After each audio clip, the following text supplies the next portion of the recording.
2 Samuel 21. Now there was a famine in the days of David for 3 years, year after year. And David sought the face of the Lord. And the Lord said, There is blood guilt on Saul and on his house, because he put the Gibeonites to death. So the king called the Gibeonites and spoke to them.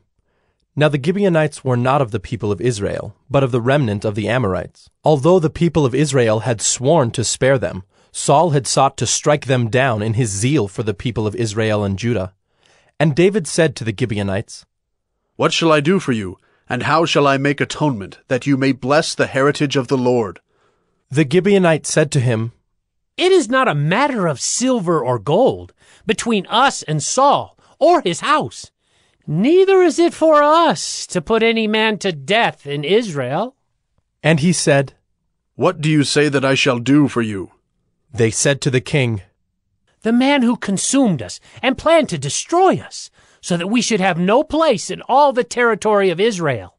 Let 7 of his sons be given to us, so that we may hang them before the Lord at Gibeah of Saul, the chosen of the Lord.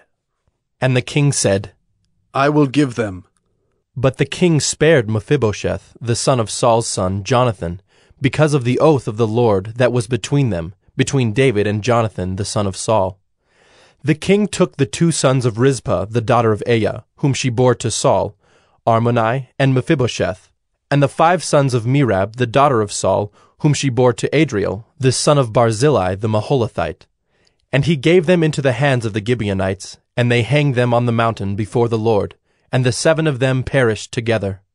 They were put to death in the first days of harvest, at the beginning of barley harvest. Then Rizpah, the daughter of Aiah, took sackcloth and spread it for herself on the rock, from the beginning of harvest until rain fell upon them from the heavens. And she did not allow the birds of the air to come upon them by day, or the beasts of the field by night. When David was told what Rizpah, the daughter of Aiah, the concubine of Saul, had done, David went and took the bones of Saul and the bones of his son Jonathan from the men of Jabesh-Gilead, who had stolen them from the public square of Bethshan, where the Philistines had hanged them, on the day the Philistines killed Saul on Gilboa. And he brought up from there the bones of Saul and the bones of his son Jonathan, and they gathered the bones of those who were hanged. And they buried the bones of Saul and his son Jonathan in the land of Benjamin in Zelah, in the tomb of Kish his father. And they did all that the king commanded. And after that, God responded to the plea for the land. There was war again between the Philistines and Israel, and David went down together with his servants, and they fought against the Philistines. And David grew weary. And Ishbi-Benob, one of the descendants of the giants, whose spear weighed 300 shekels of bronze, and who was armed with a new sword, thought to kill David. But Abishai, the son of Zeruiah, came to his aid, and attacked the Philistine, and killed him. Then David's men swore to him, You shall no longer go out with us to battle, lest you quench the lamp of Israel. After this, there was again war with the Philistines at Gob. Then Sibbecai, the Hushathite, struck down Saph, who was one of the descendants of the giants.